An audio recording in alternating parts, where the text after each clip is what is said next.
2012년 제주 올레길 살인사건을 기억하십니까? 강간살인 및 사체 훼손, 사체 유기 혐의. 범인 강성익은 징역 23년형을 선고받았습니다. 그런데 말이죠. 저희가 입수한 강성익의 진술은 굉장히 특이했습니다.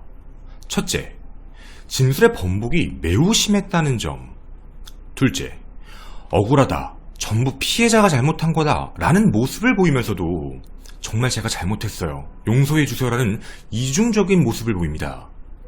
셋째, 사체 훼손의 이유가 시간 및 어떤 것도 납득이 가지 않습니다. 2020년에 바라보는 반사회적 인격장애 살인마 강성익입니다.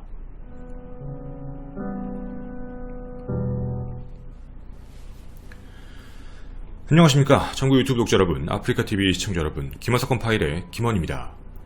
제 기억 속에서도요, 강성익이란 이름은 좀 남아있는 이름입니다. 그만큼 당시 대한민국 사회에 큰 혼란을 줬던 사건이기도 했죠. 그런데 이 사건의 형량이 23년이라는 말, 사실 저는 개인적으로 이해하기 조금 어려웠습니다. 여러분 혹시 이해가 가시나요? 왜 그랬는지, 그리고 이 내용이 우리가 알고 있는 게 다 진실인 건지 그 모습을 하나씩 살펴보고자 합니다. 의문점 첫 번째입니다. 2012년 7월 12일이었습니다. 제주 올레길을 걷겠다며 게스트하우스를 나선 피해자 A씨가 갑자기 실종됩니다. 이틀 후인 7월 14일 실종 신고를 접수한 경찰은 통신 수사를 통해 위치를 하나씩 확보해 나갔지요. 하지만 8일 뒤였던 7월 20일 오전, 실종 위치에서 약 18km 이상 떨어진 전혀 다른 곳에서 발견됩니다. 바로 이곳, 만장굴 버스 정류장의 의자 위였습니다. 가지런히 놓인 파란색 신발 그 속에서 말이죠. 아니, 사람이 확인됐다며 신발이 뭔데? 범인은 피해자의 신발 속에 절단된 오른쪽 손목을 넣어서 버려놓은 겁니다. 자, 그런데요, 감식에 들어간 경찰은 놀랄 수밖에 없었습니다. 첫째, 피해자의 신발에 묻은 흙으로 봤을 때 분명 올레길을 걸었다, 진입했을 가능성이 높다는 건 확인을 했습니다. 두 번째, 발견된 그 신체 일부분, 오른쪽 손목에도요, 어떠한 혈액도 묻어있지 않았습니다. 깨끗했다라는 것이죠. 그럼 당연히 유추해 볼 수 있는 게, 사망한 지 오래됐나? 그래서 혈액이 더 이상 흐르지 않고 거의 굳어있는 상황? 그런 상황에서 했나? 이런 생각을 할 수 있는데요. 정밀 감식을 해본 결과 이 손목에서는요, 두 가지 성분이 확인됩니다. 하나, 민물. 둘, 바닷물입니다. 즉, 민물 같은 데서 한 번 손을 씻었고, 그리고 바닷물에서 또 한 번 다시 씻은 겁니다. 두 번이나 했다는 얘기죠. 여러분, 우리 이 행동에 대해서 어떻게 이해를 해야 할까요? 이에 대해서 강성익은 이런 말을 합니다. 시체는 돌려줘야 될 거 아니야. 나 방법을 다 찾아봤어. 주소도 외웠다고 생각했는데 신분증 보니까 없어, 찾을 수가 없었어요 라는 얘기를 합니다. 자, 중요한 건 강성익이 이런 행동을 했다는 그 이유가 시체를 돌려줘야 되니까 라는 이유를 댔습니다. 여러분, 이 말이 어떤 느낌처럼 들리십니까? 보시는 거와 마찬가지로요, 시신 발견 위치보다도 떨어뜨려 놨거든요. 근데 시체를 돌려줘야 된다? 그러면 살해 즉시 시신을 훼손했나? 갖고 있다가 놓은 건가? 그래서 돌려준 건가? 이런 생각이 들지만, 깨끗한 시신, 그리고 발견된 시신과 부패 속도가 달랐습니다. 이상한 내용입니다. 경찰의 입장은 당연히 믿지 않았습니다. 이 모든 건 거짓이다. 경찰은요, 광범위한 수색과 점점점 수사망이 좁혀오자 심리적인 압박감을 느껴서 나 여기 없지, 나 저기 멀리 쪽에 있어, 시신도 저쪽에서 발견될 거야, 즉 혼선을 초래하기 위해 일부러 저렇게 시신을 훼손해서 먼 곳에 둔 것이다 라고 이야기를 합니다. 자, 이 두 가지 이야기 중에서는 당연히 여러분이 생각하셔도요. 누가 듣더라도 경찰의 입장이 조금 더 말이 될 수 있습니다. 수사에 혼선을 주기 위해서 이런 행동을 했다. 근데 이런 행동에 대해 전문가분들의 의견은 조금 다른 입장도 보여주십니다. 절단된 시신 일부를 유기했다는 입장은 뭐 멀리 저쪽에서 찾아봐 라는 의미도 있겠지만 손을 자름으로써 내가 죽였다. 그리고 내가 원하는 부분을 통제할 수 있다. 이런 것으로서 뭔가 전시하는 느낌 아니냐. 이런 의견도 있었죠. 그런데 이에 대해 2020년 현재는 좀 다른 이야기를 합니다. 대부분 전시하고 싶은 트로피적 개념은 자기가 직접 갖고 있는 케이스가 많다. 이렇게 어딘가에 전시해 놓듯 두는 경우가 없다. 또 하나 행동에 대해서 집중해야 할 부분이 있습니다. 씻었다는 겁니다.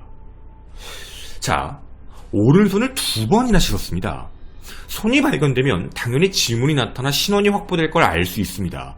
그리고 대부분 손을 훼손하는 범인들은 신원 확인을 늦추고 싶어서 그렇게 하는데 양손도 아니라 한 손만 했다는 것도 이상한 의미죠. 신원 확인에 대해서는 그렇게 두려워하지 않았다는 겁니다. 그러면 여기에 뭐가 있었길래 그랬을까요? 여긴가에 어떤 흔적이 있을 가능성도 있다를 염려해 둬야 된다는 겁니다. 자, 이게 첫 번째 의문점이었습니다. 두 번째 의문점. 강성익이 우발범행이다 라고 주장을 합니다. 지금부터 이 이야기를 잘 들어주십시오. 손도 안 댔습니다. 손도 안 댔는데 난 오줌 싸다가 그냥 오줌 줄기 털라고 이래 털고 있었는데 인기척에 이래 고개를 돌렸는데 소리 지르고 사진 찍었다 그러고 신고한다 그러면서 신고를 하더라고요. 내가 무슨 죄가 있습니까? 여러분이 들으신 지금 이 목소리는 실제 강성익이 직접 얘기한 말입니다. 자, 살해할 이유도 없다. 난 손도 댄 적 없다. 근데 난 그냥 오줌을 싸다가 그걸 털려고 했는데 그 사람이 소리를 지르면서 갑자기 그랬다. 내가 무슨 죄냐. 이 이후에 강성익이 진술한 내용은 이겁니다. 나 너무 놀래가지고 핸드폰을 뭔가 전화하고 찍으려는 것 같길래 그걸 달려고 다 줘, 돌려줘 라고 얘기한 것밖에 없는데 도망을 가더라고요. 그러면서 계속 자꾸 신고한다고 얘기해서 사람을 잡았는데 놀라서 쓰러졌는데 나중에 보니까 죽었습니다. 이렇게 말을 합니다. 그러면서 말을 이렇게 붙입니다. 제가 뭘 어떻게 해야만 합니까? 목을 졸랐다라는 부분에 대해서도요, 기억이 안 난다. 자기는 갑자기 보니까 사람이 죽어 있었다라고만 진술을 합니다. 자, 여러분은 지금 강성익이 얘기한 내용에서는 기억이 나지 않는다. 너무 당황스러웠다. 그래서 행동을 하다 보니까 이런 일이 발생된 것뿐이다는 얘기죠. 근데 저희가 진술조서를 봤는데요. 정말 이상한 소리가 나옵니다. 자, 지금부터 이 모든 행동은요, 실제로 CCTV 및 동선이 확인된 내용입니다. 강성익이 얘기한 것과 이 이야기가 일치하는지 여러분도 주의 깊게 들어봐 주십시오. 2012년 7월 12일 오전 8시에 이 집 근처였습니다. 강 씨의 집 근처에서 혼자 가만히 벤치에 앉아 있었습니다. 거기가 제주 올레길 첫 번째 1코스 말미오름으로 가는 길이었거든요. 근데 거기서 피해자가 지나가는 걸 눈으로 봅니다. 자, 사람들은 그 다음에 어떻게 했지? 그냥 따라가서 그런 거 아니야? 아닙니다. 디테일하게는 완전히 다른 내용입니다. 자, 8시 12분 같이 따라 올라가면서 중간 지점 벤치 부근에서 피해자가 핸드폰을 만지고 있는 걸 확인합니다. 그게 피해자의 마지막 핸드폰 사용 내역이었습니다. 그리고 그걸 보고요, 딱 지나갑니다. 이후 8시 30분에 피해자가 다시 한번 여기 있는 강 씨를 지나치게 됩니다. 즉, 얘는요, 가면서 보고 기다렸다가 지나가는 거 보고 갔다가 이런 식으로 주변에 사람이 있는지 없는지를 확인했던 겁니다. 그리고 8시 30분에 피해자가 앞지른 걸 보고 나서 주변에 사람이 없다는 걸 판단한 강 씨는 올레 1코스 옆길, 즉 내리막 샛길을 이용해 앞질러 갑니다. 자, 여러분, 여기서 피해자는 무슨 생각을 했을까요? 아침 시간, 사람이 많이 없는 시간, 여성 혼자 걷고 있는데 자꾸 사람이 따라오는 느낌. 딱 봐도 등산 장비로 오는 게 아닌데 자기를 쳐다보는 느낌 같기도 하고 앞질렀다가 가면 기다리고 있고 이상했을 겁니다. 8시 40분이었습니다. 원래의 코스 말미오름과 알오름 사이였는데요. 그곳에서 먼저 도착한 여기 강씨는 소변을 봅니다. 즉 피해자가 올라오는 곳을 바라보면서 소변을 본 거죠. 피해자는 어떤 입장이었을까요? 아까부터 있던 사람, 내가 분명히 추월해서 먼저 가고 있는데 그 사람이 눈앞에 있는 겁니다. 자, 심리적인 얘기입니다. 당연히 당황할 수밖에 없지요. 저 사람 저기 왜 있지? 분명 내가 먼저 앞질러 왔는데? 이런 겁니다. 그래서 그걸 보고 놀라서 핸드폰을 들고 신고를 하려고 했다라는 게 이 사람 주장입니다. 그리고 신고를 못하게 하려고 쫓아가다가 옆에 있는 무바스로 넘어뜨렸고 그 핸드폰을 봤더니 긴급통화 버튼 그게 눌려있길래 아 신고를 이미 했구나 라고 생각을 했다고 합니다. 말도 안 되는 소리죠. 그러면서 안 되겠다. 이왕 이렇게 된 김에 강간하기로 마음을 먹어야겠다. 너도 한번 당해봐 라고 하면서 한적한 장소로 끌고 들어갔다고 합니다. 한쪽 손은 이불을 막고 한쪽 손은 가슴을 만졌다. 물론 이 부분도 계속 부인합니다. 그러면서 같이 끌고 들어가서 목을 조르다가 너무 반항이 심해 피해자가 메고 있던 크로스백 끈을 목을 졸라 결국 경부압박 질식사로 사망에 이르게 합니다. 자, 이게 당시 상황에 밝혀진 모든 내용입니다. 여기서 무슨 생각이 드시나요? 이게 외부 보도가 잘못 알려진 게 뭐냐면 기다리고 있다가 혼자 가길래 뒤따라가서 그런 행동을 했어요 라고만 알려져 있습니다. 틀린 내용입니다. 여기에 정확한 내용은요, 강성익은 지켜보고 따라가고 의심하는 피해자를 앞질러 갔다가 샛길로 갔다가 그렇게 먼저 도착해서 이상한 행동을 했다는 겁니다. 자, 좀 궁금했습니다. 과연 당신은 이전에는 아무런 전과가 없었을까? 확인해본 바에 따르면 전과가 2개가 있었습니다. 특수강도 그리고 특수강도 미수죄. 이걸로 이미 징역형을 선고받은 전력도 있었죠. 평소에 무직인데 조용한 성격처럼 보였지만 분명 재판부는 이렇게 판단했습니다. 반사회적 인격장애가 의심되고 그리고 한국형 성범죄자 위험성 평가, 재범 위험성 및 사이코패스의 평가가 매우 높은 수준에 근접한다. 즉 정상적인 사고이념이 아니다. 진술하는 걸 믿을 수 없다는 거죠. 우발범행이라고요. 여러분 이걸 우발이라고 믿으십니까? 사람을 마주친 건 우발일 수 있습니다. 근데 그 뒤에 한 행동은 계획이라고 보여지지 않으신가요? 따라가고 기다리고 그 앞에서 보였던 모습이요. 그리고 이 둘만 있었던 내용의 진술은요, 강씨의 진술입니다. 사실 말이 앞뒤가 되게 안 맞습니다. 분명 가슴을 만졌다, 안 만졌다 이런 식으로 진술하거든요. 자긴 그런 적이 없다. 제보에 따르면 하나 확인된 게 있었습니다. 강씨가 제주 동부경찰서 유치장에 있을 때 거기에 함께 있었던 다른 범죄 전력이었겠죠. 유치장에 있던 고씨와 이씨에게 이런 말을 했다는 겁니다.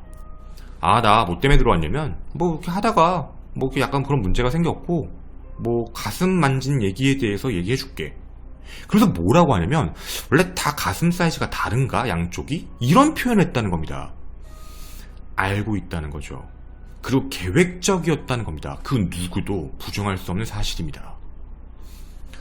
자, 그럼 우리는 일단 손을 왜 사체를 거기다 놨지에 대한 부분도 이상하고 당시 우발 범행이라고 말하는 것도 이상하답니다. 세 번째, 바로 이상한 사체 이동을 합니다. 7월 12일, 바로 살해 당일날이었습니다. 시신을 무밭에서 살해하고 시신을 옮겨야 되겠다라고 생각했던 강씨는 자신의 지인에게 봉고3 트럭을 빌립니다. 그리고 이 트럭을 가지고 시신을 유기시킵니다. 그 시각이 아침 10시 20분경으로 확인이 되지요. 자, 이게 7월 12일이었습니다. 살해 당일이었죠. 그런데 하루 뒤인 7월 13일 저녁 10시였습니다. 다시 한번 찾아가는 기록이 확인됩니다. 왜 갔느냐라고 했을 때 이런 표현을 합니다. 누가 좀 찾을까봐 좀 더 대나무밭 안쪽으로 옮기려고. 그래서 그걸 옮겨놨다고 진술합니다. 모릅니다. 이건 강 씨의 진술뿐입니다. 자, 좋습니다. 그런데 다음 날입니다. 7월 14일 저녁 10시 또다시 찾아옵니다. 그리고 이런 표현을 합니다. 경찰 수색이 좀 많이 되는 것 같아서 두려워서 주변에 흙이랑 돌로 좀 덮어놨었어요. 라는 표현을 합니다. 자, 여러분, 여기까지를 들으시면 어떤 느낌이시죠? 살인을 저지르고 시신을 유기했는데 유기장소가 마음에 들지 않아. 왠지 들킬 것 같아. 들키는 게 불안해. 그래서 매일매일 찾아가서 시신을 안쪽으로 그리고 돌로 흙으로 가려놨다. 두려워서라는 말이라면 충분히 이해할 수 있겠습니다. 그런데 7월 19일 바로 사건이 발생한 지 7일이었습니다. 그날 밤 다시 10시에 자신의 시신을 묻어놓은 곳에 갑니다. 거기에 가서 뭐하냐면 미리 준비했던 칼을 준비해 갔습니다. 준비한 칼로 사체를 다시 파내서 오른쪽 손을 절단시킵니다. 자, 중요한 건요, 사망한 지 일주일이나 지난 시점입니다. 그리고 손목 부분을 절단한 뒤 사체가 신고 있던 신발 양쪽을 꺼내 전부 다 검은 비닐봉지 안에 넣고 그 이후에 근처에 있었던 민물, 농업용수겠죠. 거기에 손을 한번 씻고 사체에 손을 씻은 뒤 뭔가 안 되겠다 싶어서 바닷가 방향으로 가서 다시 한번 손을 씻었다라고 확인이 됩니다. 보이십니까? 시신 발견 장소에서 바닷가를 가려면 이것도 억지로 한번 더 가야 됩니다. 자, 그럼 뭐가 의심이 가는 걸까요? 앞에서 나왔던 얘기로는 발각될까봐 두려워서 묻어놨죠. 근데 왜 7월 19일에 가서 오른쪽 사체, 손목을 훼손했을까요? 그리고 그 손목을 갖고 가서 먼 곳에 가서 유기를 합니다. 물론 그 사람 말로는, 자신의 말로는 시신이라도 발견돼야 될 거 아니에요 라고 얘기했지만 경찰의 입장은 그게 아니었던 거죠. 이건 분명 수사에 혼선을 주기 위한 행동일 것이다 라고 얘기했던 겁니다. 물론 여기까지 얘기를 들으면 그럴 확률이 높다라는 생각이지요. 그런데 여러분, 여기서 모든 의심점이 가리키는 마지막 네 번째 의심점이 하나 있습니다. 피해자에게서 사라진 건 신발만이 아닙니다. 자, 외부에 잘 안 알려진 내용인데요. 피해자는 상의와 상의 속옷도 없어졌습니다. 정확히 표현하면 이에 대해 강성익은 모른다라고 이야기합니다. 제대로 설명을 못합니다. 기억을 못하지요. 사라진 게 다른 게 더 있다는 겁니다. 상의가. 자, 근데 이거에 대해 저희가 진술조서를 봤습니다. 경찰조서 그리고 검찰조서를 봤는데 거기에 신문조서의 내용에 이렇게 적혀 있습니다. 상의가 어떻게 된 거냐, 어디다 버렸느냐라는 얘기에 시신을 옮기는 과정에서 벗겨져서 커터칼로 좀 자른 다음에 입히려고 했는데 입혀지지 않아 벗겼다라는 진술도 있고요. 옮기는 과정에서 자동적으로 벗겨져서 그냥 갖고 나왔다라는 진술도 있고요. 또 하나는 옮기다 상의가 완전히 벗겨져서 상의를 커터칼로 자르려 입혀보려고 했는데 입혀지지 못해 가지고 갔다. 이런 식으로 계속적으로 진술을 번복합니다. 여러분, 왜 상의가 사라졌을까요? 자, 이 모든 네 가지 의심점입니다. 위에 나온 세 가지 의심점만 던지면 경찰이 얘기한 대로 수사에 혼선을 주기 위한 느낌이 강하지 않느냐는 입장인데 2020년 현재의 입장으로 바라보면 이런 생각이 듭니다. 강 씨는 우발적으로 사람을 죽였다라고 합니다. 놀라서. 근데 이거에 대해서 배치되는 행적이 너무 많습니다. 뭐가 있죠? 바로 증거를 없애려는 흔적이 보입니다. 자, 이걸 증거를 없애려고 했다라는 흔적을 바꿔서 생각을 해보면 손을 씻었다, 손을 잘랐다. 그리고 왜냐면 붙어있는 채로는 씻을 수 없으니까 상체를 찢었다, 상체를 없앴다. 강제적 행위에 실패하자 선택한 방식으로 흔적을 남기지 않는 자신의 성적 욕구를 해결하는 방법.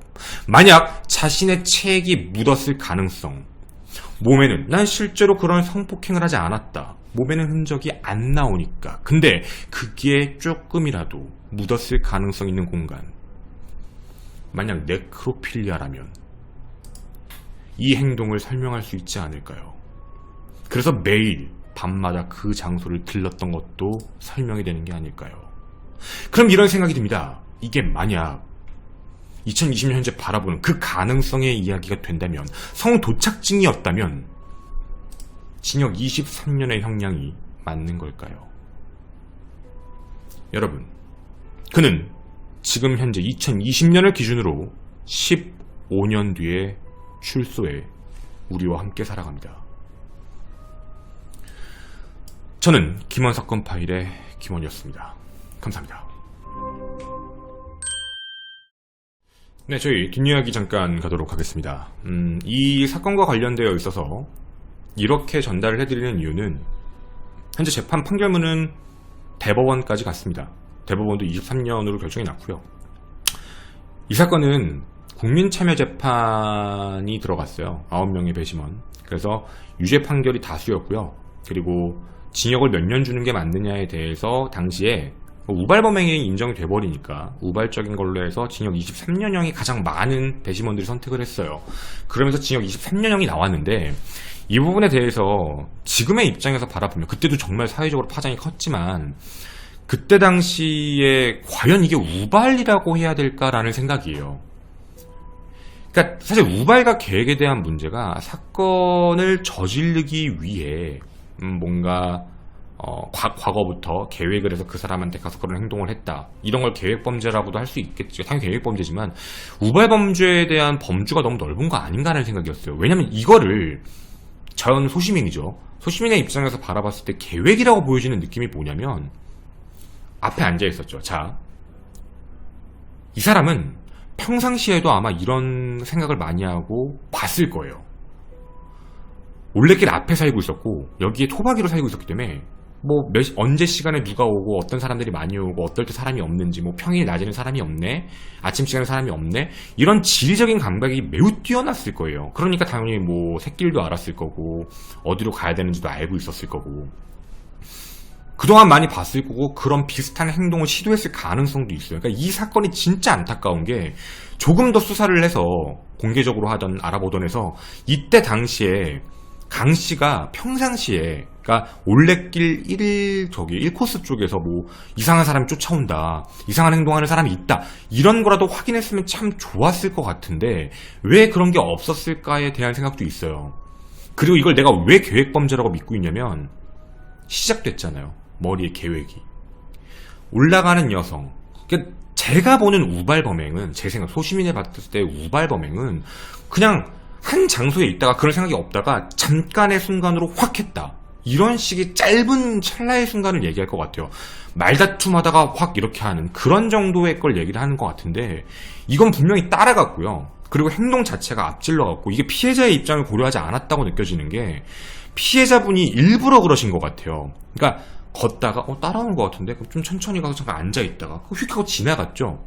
쭉 지나가가지고 또 걷고 있는데 그 사람이 앞에서 또 가만히 있는 거야. 뭐지 하고 그냥 지나갔던 거지. 최대한 빨리 걸으셨을 거예요.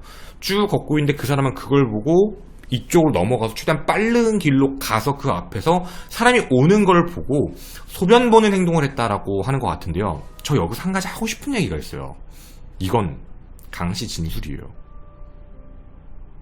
소변 보는, 오줌을 누웠을 뿐인데 그걸 보고 그 사람이 신고를 하려고 했다, 이게 진짜일지예요.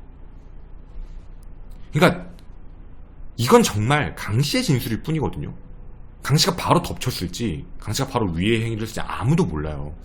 확실한 건 강씨는 미리 대기 타고 있었다는 거예요. 미리 준비하고 있었고, 그럼 그건 계획이거든요. 내가 볼 땐 계획적으로 이런 행동을 할 생각, 이런 느낌인데, 살인으로 간 행동 자체가, 그러니까 처음부터 살인을 결심한 건 아니잖아, 여기에 붙었던 것 같아요. 사람을 죽일 목적이 아니라 강간의 목적으로 접근을 했는데 사람이 저항이 세니까 목을 졸라 죽여서 우발인 거다, 이렇게 넘어갔던 것 같아요. 그러면 강간과 살인을 따로 본 거잖아요. 쉽게 얘기하면 살인의 의도는 많이 없었다. 근데 여기서 거기도 100번 1000번 이해할 수는 있어요. 거기까지 100번 1000번 이해하겠는데, 사체 이동시키고 훼손한 건 난 이해를 못하겠어요. 쉽게 얘기하면 이 사건이 왜 전문가분들 찜찜하다라고 얘기를 많이 하시냐면 밸런스가 안 맞아요. 얘가 정상이 아니니까 밸런스가 안 맞지. 그 정상이 아닌 애 행동도 아니에요.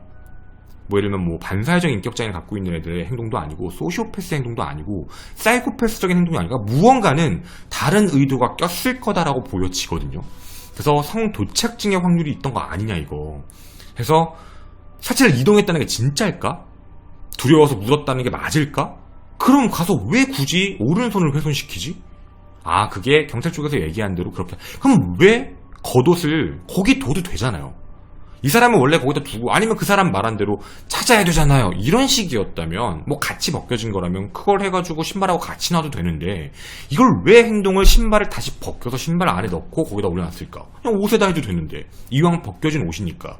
근데 이런 걸로 봤을 때는 앞뒤가 되게 안 맞는다는 거예요. 말을 하는 것 자체가. 그래서 성도착증과 관련 있는 게 아닌가라고 의심을 하고 있는 거고, 그거와 관련해서 혹시 묻었거나 묻은 흔적을 제거하려고 봤는데 옷은 제거할 수 있었지, 칼로 하면. 근데 옷은 제거가 되는데 이제 예를 들면 뭐 손 같은데 이런 데는 제거가 안 될 것 같다라고 판단했는지 모르겠어요.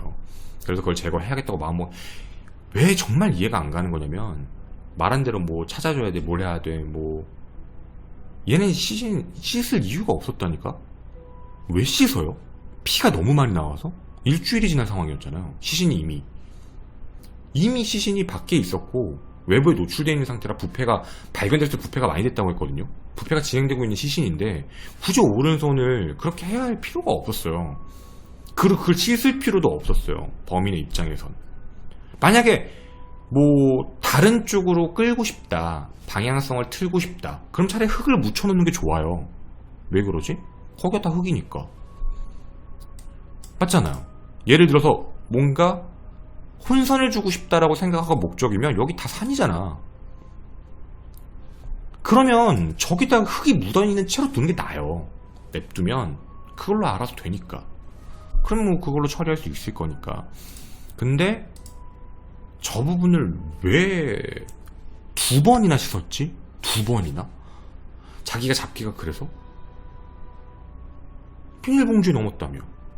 그러니까 이런 식인 거예요. 그래서 저 사건과 관련되어 있는 내용은 완벽하게 밝혀진 것 같진 않다라는 내용이었습니다. 네. 그리고 제일 무서운 건 정말 15년 뒤에 만기 출소예요.